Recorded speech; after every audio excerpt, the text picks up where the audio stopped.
집사의 자격이라는 제목으로 은혜의 말씀 나눕니다. 자, 지난주 한번 기억해 볼 거예요. 감독의 자격 1절부터 7절까지. 감독의 자격 총 몇 가지 있는 거 기억하시는 분? 기억력 좋은 분들. 지난주 말씀 듣고 감독의 자격이 몇 가지 그랬죠? 한 분도 안 계시네. 이래서 감사해요. 이렇게 또 잊어버리니까 또 목사가 계속. 근데 저는 반복하는 거 제일 못하는 사람 중에 한 사람입니다. 목사님들은 매년 똑같은 소리 해야 된다고 너 그러는데 저는 사실 반복을 못 하겠고요. 근데 지난주 거가 15가지. 감독의 자격 15가지였어요. 자, 근데 오늘 이와 같이 집사들도 하면서 집사의 자격이 몇 가지냐면 7가지입니다. 감독에 비하면 반밖에 안 돼요. 7가지 오늘 자격에 대해서 말씀하고 있습니다. 자, 오늘 이 좀 관심 있게 좀 우리가 초대교회의 직분에 대해서 이야기한 겁니다. 이거는 2000년 전 이야기에 사실은 초대교회에 건면한 것인데 오늘 2000년 전은 우리에게도 이것은 동일한 원리적으로 적용하죠. 그러나 이퀄은 아니죠. 제가 뭔 얘기를 드리고 싶으냐면 초대교회는 사실은 이렇게 직분이 분화되지 않았고, 그러니까 교회를 목양하는 사람들, 교회 리더라고 말할 수 있는 사람은 감독이나 장로라 불렀어요. 감독이나 장로는 똑같은 의미로 제가 말씀드렸죠. 유대인들 관점에서 좀 말할 땐 장로라 불렀고, 목회적 관점에서 감독이라 불렀어요. 교회에서 목양을 하는 리더들을 감독과 장로라 불렀습니다. 그러니까 그만큼 자질이 15가지나 요구하지요. 자, 그런 리더들이고 또 하나 직분이 있으니 집사의 직분이 있었어요. 그러니까 초대교회는 딱 이 2가지 직분이에요. 물론 초기에 사도들이 있었고 뭐 선지자 이런 종류의 일시적인 직분자들이 있었습니다. 그러나 상용하는 직분은 감독과 집사. 그래서 여러분 바울이 편지 보낼 때 빌립보 교회 감독들과 집사들에게 편지하노니 이렇게 서신서 보낼 때 항상 감독과 집사가 이렇게 같이 등장했어요. 왜냐하면 그 교회를 섬기는 상용하는 2 직분은 결국 감독이 있었고 집사가 있었어요. 그러니까 이 지금 디모데전서를 기록하는 목적이 믿음의 선한 싸움을 싸워라. 우리 1장의 큰 주제였죠. 교회 안에 여러분 초대교회가 교회로 자리 잡기 위해서는 그 많은 이단들과 다른 사상을 싸울 수밖에 없죠.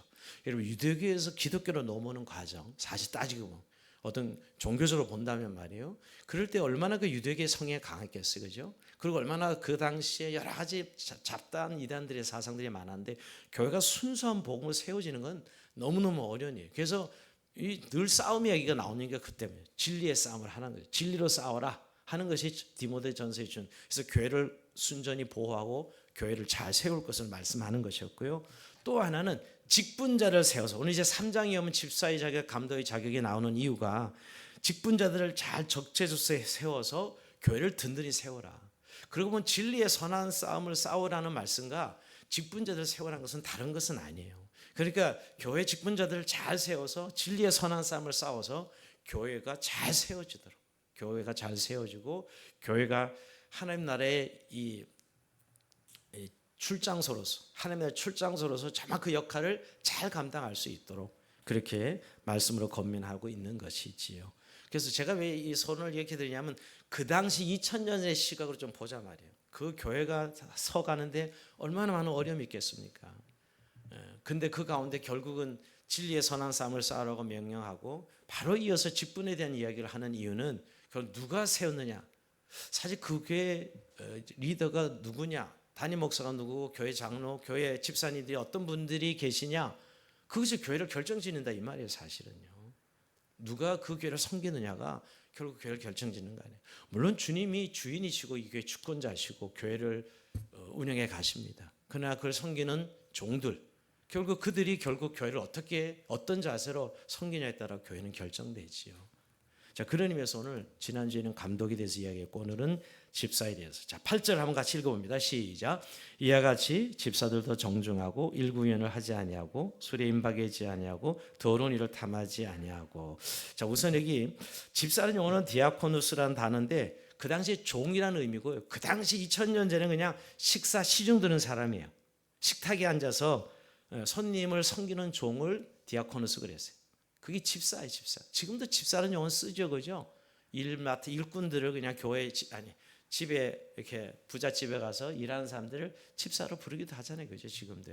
그 용어 2000년 전에 그 식탁에서 주인의 종로로 타는 사람이 집사인데 요걸 그대로 교회 직분으로 이름을 가져온 거예요. 그대로. 근데 이건 참 큰 의미가 있어요. 예수님께서 누차 3년 반 동안 공생애도 가르친 것이 세상은 높아지려 애쓰고 세상은 권력 명예 높은 사람이 높은 사람이야. 그래서 그렇게 뭐 높은 자리에 올라가려 애쓰고 노력하고 성공하려고 노력하잖아요. 그런데 예수님 뭐라고 하죠? 오히려 우리는 정말 높아지려면 낮아져야 된다. 하나님의 나라에는 정말 낮아지고 제일 낮은 자가 제일 큰 자가 되고 높은 자가 된다. 완전히 역전해서 말씀하셨어요. 그러니까 그 당시에 집사라는 용어는 진짜 허드렛 일을 하는 그런 종들을 가리키는데 그것을 교회가 그대로 예수님의 사상을 받아들여서 집사라는 용어를 교회를 섬기는 사람을 쓰고 있다는 거예요. 이런 관점을 좀 가져야 돼요. 그러니까 예수님이 완전히 가치를 바꿔놓으셨죠. 정말 너희가 높고자 하나님 나라 높은 자리를 차지하고 싶느냐? 그럼 낮아질 것이요. 가장 겸손히 섬기는 자로. 그러면서 예수님 나도 섬기는 자로 왔고 나도 많은 사람이 대승물을 주려 이 땅에 왔다 하시면서 섬김의 가치를 낮아짐의 가치를 최고의 가치로 말씀하셨어요. 그러니까 그 당시에 집사라는 용어가 참 별 볼 없는 용어지만 교회 안에서는 영광스러운 용어로 채용한 것이죠. 섬기는 종이 가장 하나님 나라의 높은 자다. 하나님 나라의 가장 큰 일꾼이다라고 말씀하고 있는 것이죠. 근데 이런 집사가 제일 처음에 나타나는 성경이 어디죠? 사도행 6장. 여러분 사도들이 막 교회가 부흥했는데 막 구제가 막 일어나고 정말 교회가 엄청난 뭐 3,000명, 5,000명 이렇게 교회하고 죽게 돌아오고 어마어마한 역사가 일어났죠. 근데 사도들이 너무 구제하는 일에 빠지다 보니까 교회가 혼란이 와서 뭐 헬라파 유대파 가부들이 막 싸움이 일어나고 이러면서 야 이거 안 되겠다. 우리가 이 일을 하다 보니까 교회가 이렇게 엉망이 되는데 우리는 말씀 전하는 기도하는 일을 전무하고 이 구제하는 일을 교회 집사를 세워서 집사 7을 세워서 맡기죠. 그게 집사의 귀한 시작이에요. 사도행 6장입니다. 사도행 6장. 그래서 주로 처음에는 이 헌금 관리하고 구제 관리하고 그야말로 그 교회 구석구석 섬기는 일들은 집사들이 하고 감독은 장로는 기도하고 말씀 전할 목양을 한 것입니다. 근데 여러분 초대교회 집사들은 그런데 성경을 보면 스데반도 그렇고 말씀도 가르치고 선포했어요. 초대교회 집사들. 그러니까 이렇게 7 집사가 사전 구제를 하기 위해서 헌금 관리하고 가부들을 돌아보고 이런 교회 구석 돌아보는 일 위해서 세웠는데 초대교회 집사들은 말씀을 가르치고 말씀을 능게 전하는 사도들과 뭐 능가하는 여러분 스데반 집사가 막 강력하게 설교하는 장면을 볼 수 있잖아요. 사도행전에. 빌리 집사도 그랬고 여러분. 그런 의미에서 좀 특이한 면을 봅니다. 그러나 기본적으로 사도들은 말씀을 전하고 목양하고 기도하고 집사들은 교회 구석구석 섬기는 일들을 감당했다. 사도행 6장을 통해서 나타나고 그다음에 우리가 서신서 볼 때마다 감독들과 집사들에게 편지를 하면서 결국 집사들이 교회 모든 이 직무들을 감당했다는 것을 보게 됩니다. 자, 그래서 오늘 그 집사들을 어떤 자들을 세워야 되느냐 이렇게 말씀하고 있는 것이죠. 자, 먼저 7가지죠. 첫 번째가 정중하고 정조. 이와 같이 정중합니다. 자, 정중하고 어떤 의미일까요, 여러분? 정중하고 자기 일을 잘 훈련해 다스려서 기품 있고 존경할 만해야 된다는 것이에요. 여기서 굉장히 그 자질을 이야기할 때 천성적 타고난 성품이 아니라 훈련된 자질을 원해요. 여러분 섬기는 일은 내 본성이 아니에요. 사실은 훈련된 성품에서 나올 수 있는 것이죠. 여러분 집사가 사실 하는 일은 어떻게 보면 좀 천한 일도 있을 수도 있고 남보기엔 별로 그렇게 뭐 귀 보는 일이 아닐 수도 있고 그렇습니다. 그런데 하는 일은 그렇지만 존경을 하고 기품이 있어야 된다는 거예요.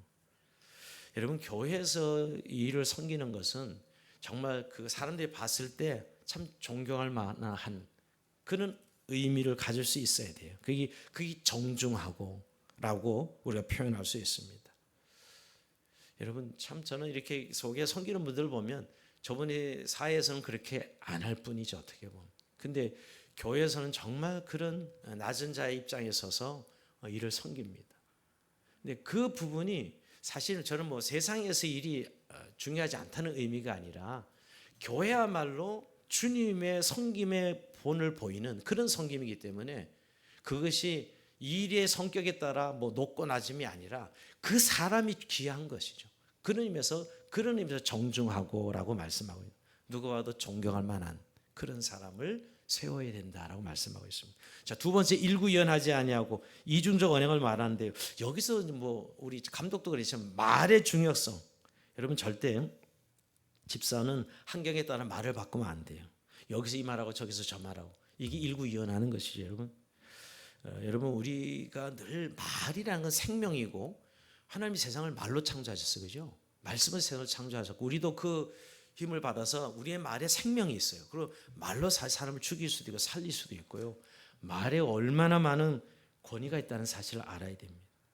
그래서 오늘 일구이연하지 않는 것, 이건 너무너무 중요한 집사의 자격입니다. 여러분 말로 수많은 사람들 상처 주고 죽일 수도 있죠. 또 수많은 말로 덕을 세울 수도 있어요. 수많은 말로 사람들을 아름답게 위로하고 세울 수도 있고요. 여러분 그만큼 말이 중요하다는 거. 그리고 이 일구이연은 물론 헌담하지 않는 거 뭐 이런 거 다 포함되죠. 정말 지혜롭게 말하고 적재적소에 말할 줄 알고 따뜻한 말, 부드러운 말, 이런 말, 이렇게 일구이연하지 않는 사람을 집사로 세워야 된다. 여러분 우리의 언어가 참 다듬어져야 된다는 거 아시죠? 감정에 따라 말이 움직이면 안 됩니다. 이러면 반드시 실패합니다. 그리고 실수하게 되고요. 항상 말은 우리의 인격, 정말 우리의 중심에서 나와요. 다듬어진 인격에서 나와야 돼요. 그래서 일구이연하지 아니하고, 이 두 번째. 자, 세 번째, 술에 임박이지, 세 번째는 술에 임박이지 아니하고, 술에 마음이 사로잡히지 않는다는 것입니다. 술에 탐닉하지 않는다는 거예요. 술 먹는 그 자체가 죄는 아니지만 술에 취하면 죄입니다. 성경 오늘 적어도 술에 임박이면 술 취하게 되죠. 술에 취하면 바른 정신과 판단력을 빼앗기게 돼요. 그리고 실수하죠, 여러분. 술에 취하면.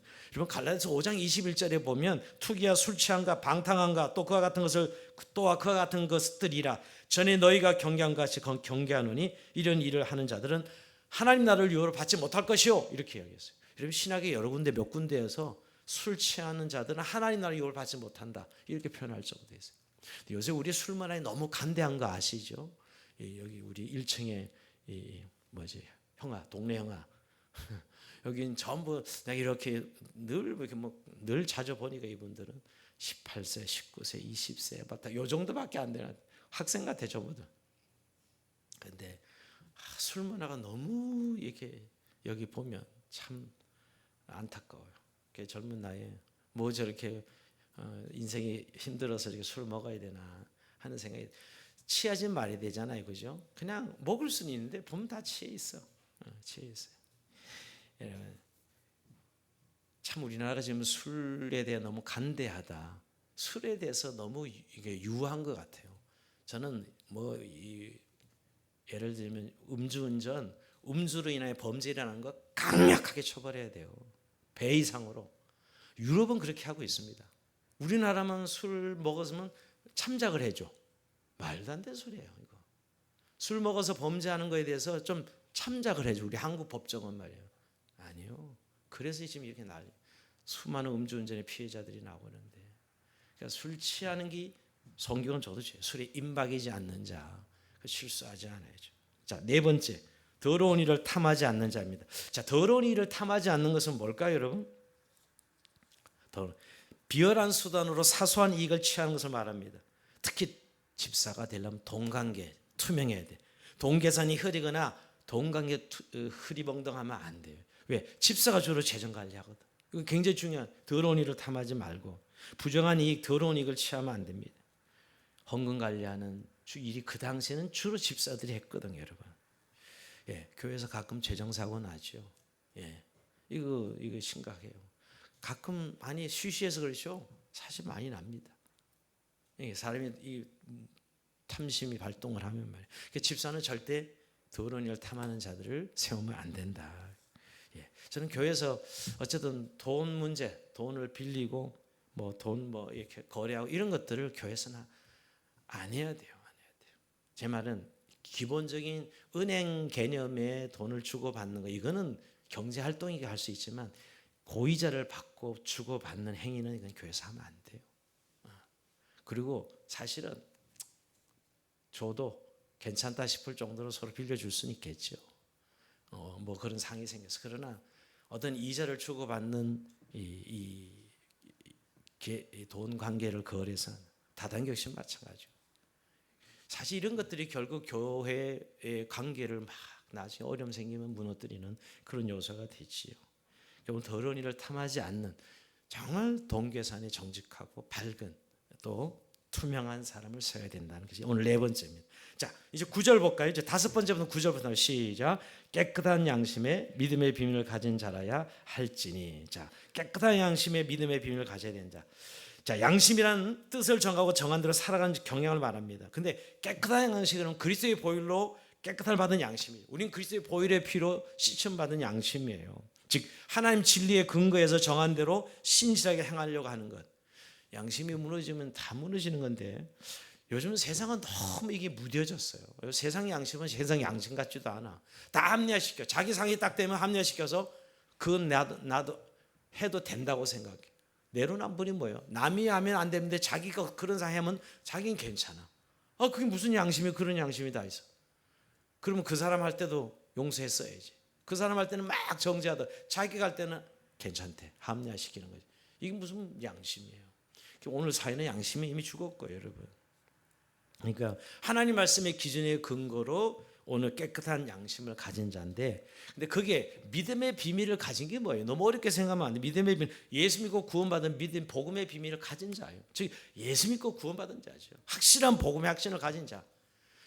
깨끗한 양심의 믿음의 비밀을 가졌다는 것은 우선 신앙적으로는 예수 그리스도를 믿고 구원 얻은 하나님의 백성으로서의 복음의 능력을 가지고 있는 자인데, 깨끗한 그리스도의 보혈로 깨끗한 양심의 기준으로 움직일 수 있는 자를 집사로 세워야 된다는 것입니다. 여러분, 여기 믿음의 비밀을 가진 자가 중요한 것은, 우리가 집사 일을 하다 보면 여러분 이런 거 있어요. 왜 나만 손해보지? 왜 나만 자꾸 이렇게 손해보고 힘들어야 되지? 예, 맞습니다. 집사로 섬기면 교회에서 이런 일들이 계속 있어요, 사실은. 근데 그때 이 믿음의 비밀을 가진 자는 항상 빚진 마음이 있거든. 내가 주님 앞에 구원받은 건 사실 빚진 자예요. 그 빚진 마음이 있어서 그런 것들에 대해서, 그런 일이 생겼을 때 마음이 때로는 좀 힘들어질 때 있거든요. 뭐 이건 뭐 다 교회 생활 섬기다 보면 있으셨을 거예요. 왜 나만 손해보고 나만 왜 맨날 이렇게 시간적으로 손해봐야 되고, 그런 억울함이 느껴질 때가 있죠. 그때 믿음의 비밀 가진 자는 하나님의 빚진 심령으로 섬기기 때문에 그럴 때도 이겨낼 수 있는 것이죠. 그때도 따지지 말고 너무 억울한 거 막 보상받으려고 해서 그러면 사람이 추해져요. 집사로 섬기면서 말이에요. 그래서 오늘 믿음의 비밀을 가진 자가 중요한 것입니다. 그래서 늘 하나님과의 관계에서 보상받을 수 있는 사람이어야 돼요. 그 사람의 관계에서 보상받으려 하면 너무너무 추해져요.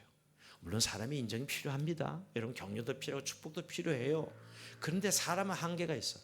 사람은 몰라주기도 하고 오해하기도 하고요. 열심히 하는데 와서 그냥 도와주지 못할 만해서 계속 정죄하고 비난하고 이런 사람도 있거든, 교회 안에서. 그럴 때 오늘 내가 늘 빚진 자 심령이기 때문에 하나님 앞에서 감당할 수 있는 능력이 오늘 이 다섯 번째 깨끗한 양심의 믿음의 비밀을 가진 자입니다.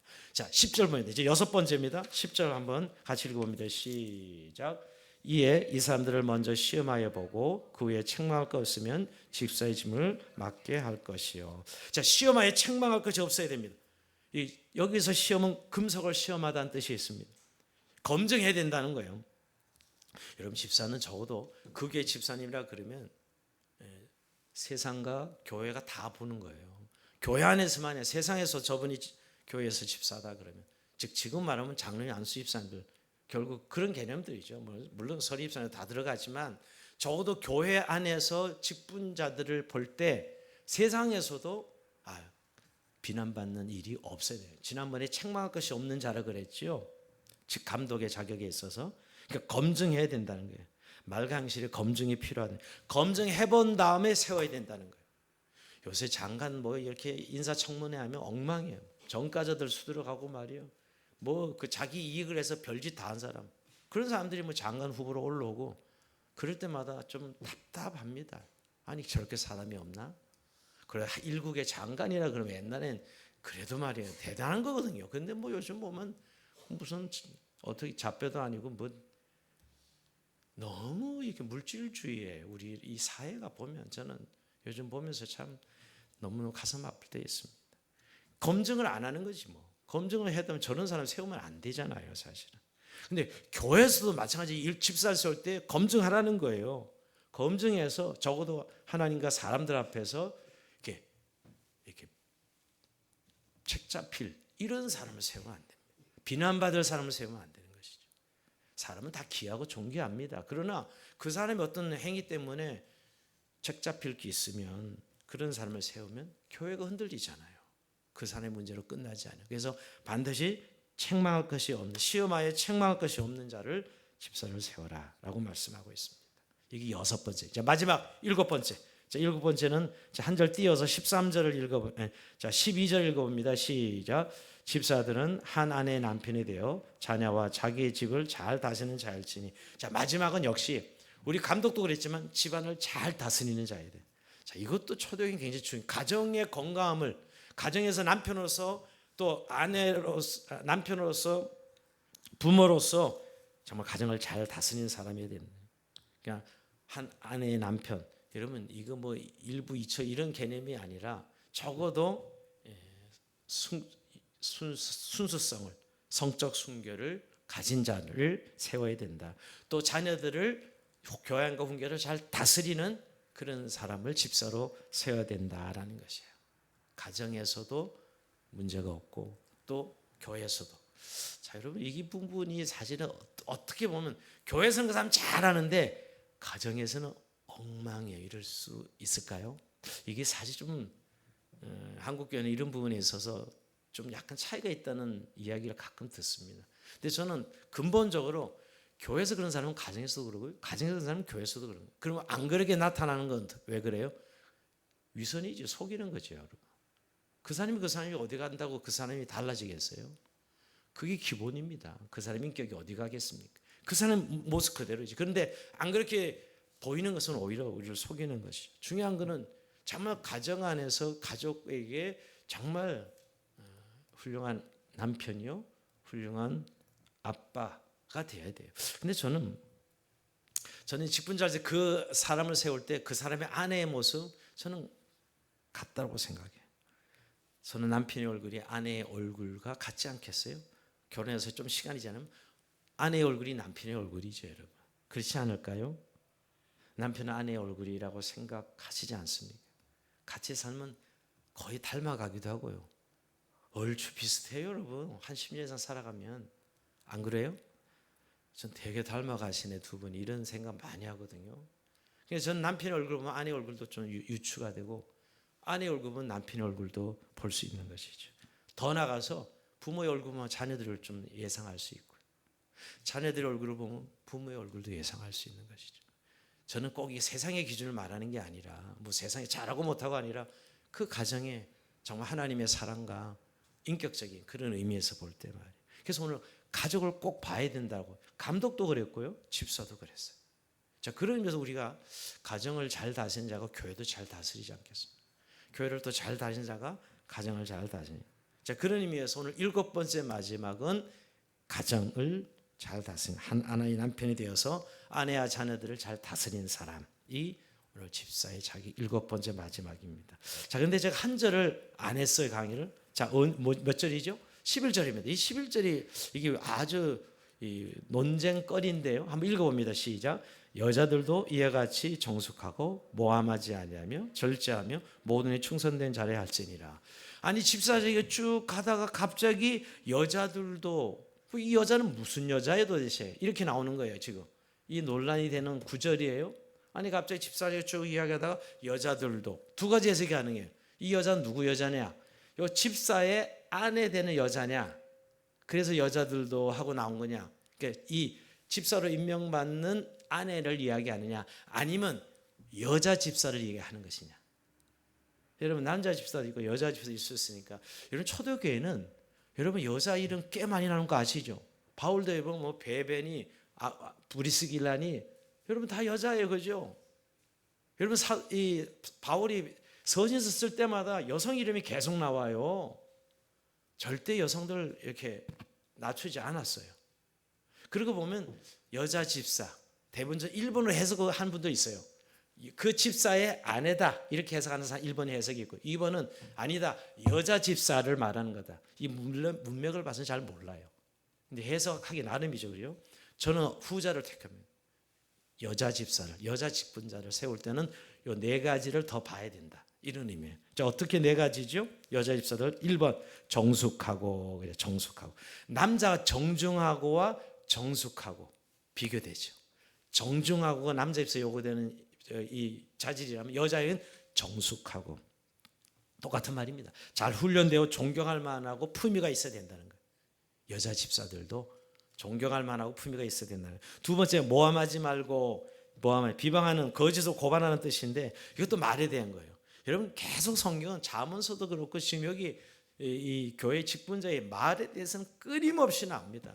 말이 그 사람의 인격이거든요. 모함하지 말고 그러니까 뒷담화하지 말고 그 사람 없는 데서 하지 못할 말은 남 앞에서 하지 말아야 돼. 다시 한번 그 사람 앞에서 하지 못할 말은 남 앞에서 하지 말아야 돼. 이게 헌담입니다. 결국 우리는 그 틈을 타서 마귀가 헌담하게 비난하고 정죄하게 하거든요. 근데 여러분 그건 명예를 실추시키는 일이에요. 그 사람 명예를 땅에 떨어뜨리는 일이에요. 요즘 이 언론을 보면 말이에요. 야, 어떤 개인의 명예를 저렇게 언론에서 검증도 하지 않고 확인도 안 하고 저렇게 짓밟아버리는 한 인생을 망가뜨리는 거예요, 여러분. 그러니까 저는 이건 좀 심각하다.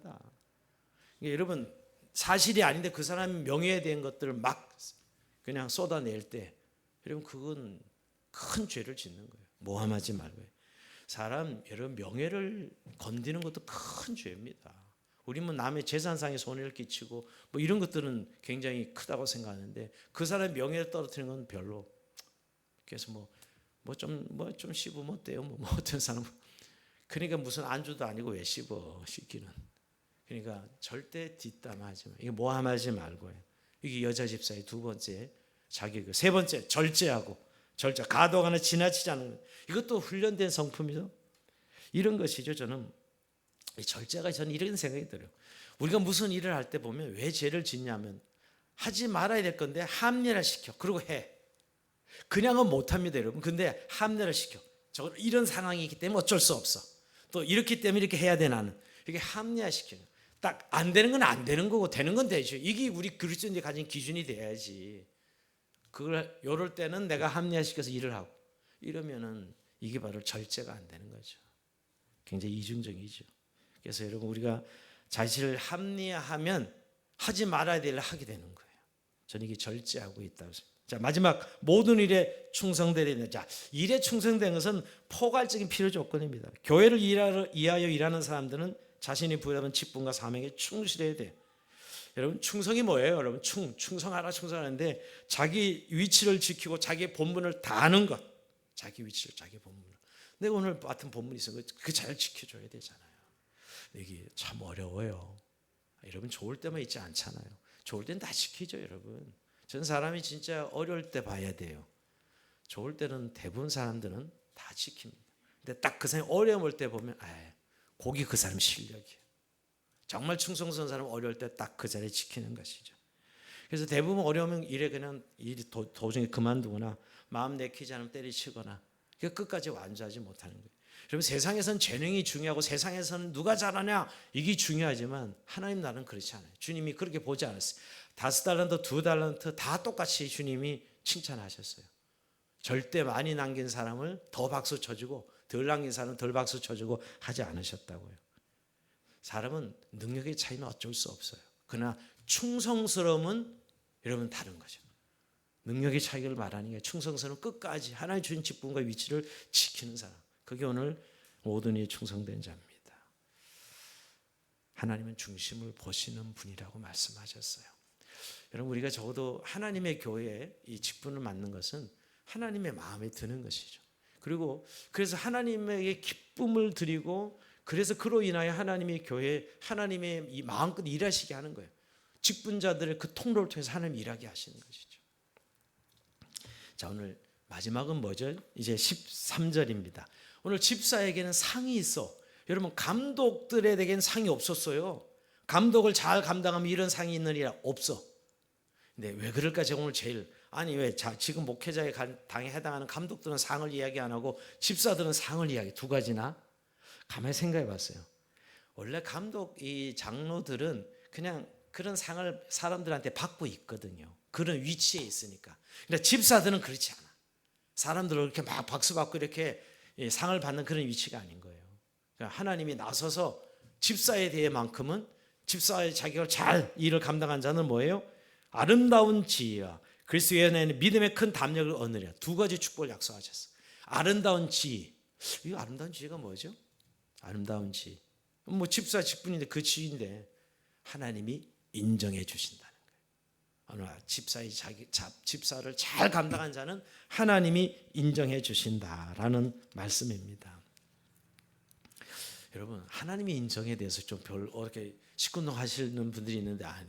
하나님 인정 못 받으면 아무것도 아니에요. 근데 하나님이 완벽하게 보상할 수 있는 분이. 사람들의 보상은요, 잠시 보이는 것만 박수 쳐주고 또 못하면 막 비난하고 그게 사람이에요. 자기한테 이익이면 막 박수치고 자기한테 이익 안 되면 시큰둥한 게 사람이에요. 근데 하나님은 정확하게 우리의 중심을 보시고 그게 합당한 보상을 하신다는 거예요. 근데 특별히 집사는 낮은 자리에 섬기는 거잖아요. 감독은 그래도 리더예요, 리더. 그러나 집사는 사실은 그 낮은 자리에 섬기거든요.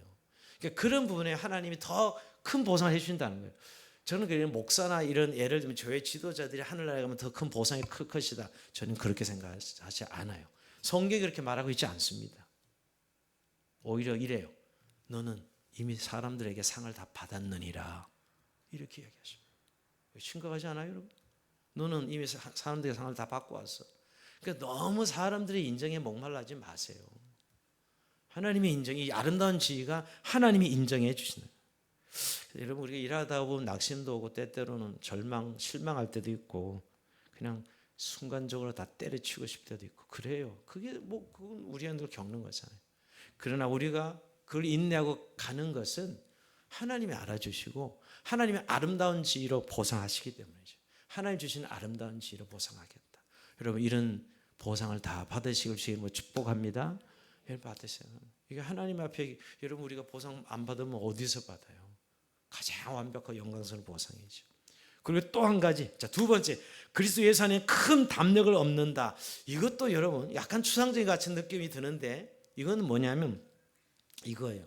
그렇게 집사의 주신 직분을 잘 감당해 본 사람만이 그 믿음의 어떤 일이 일어난지를 알고 그 일을 겪음으로 담대함을 얻는다는 거예요.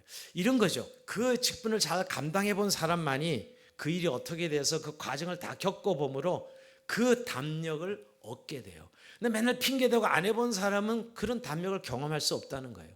네가 그렇게 섬기고 하는 것만큼 믿음의 담력을 얻을 것이다. 담대함을 얻을 것이다. 이런 말씀이에요. 여러분, 이런 겁니다. 맨날 말로 떠드는 사람과 실제 해봤어? 완전히 다른 사람. 해본 사람과 말로 듣는 사람과 하는, 이건 갭이 너무너무 커요. 근데 우리는 말로 하면 다 할 줄 아는 걸 천만에. 꾸준히 일을 해본 사람과 안 해본 사람과 어떻게 같아요? 꾸준히 하나 해본 사람은 그 다음에 담력으로 또 할 수 있어요. 안 해본 사람 평생 안 하고 살아. 몰라요, 그걸. 아예 그걸 모른다, 그 내용을요.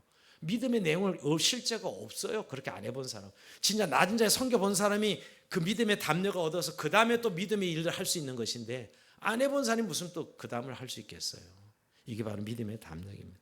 하나님 주신 직분을 귀하게 여기고 그렇게 섬긴 사람만이 믿음의 담력을, 담대함을 얻는다, 경험한다는 것입니다.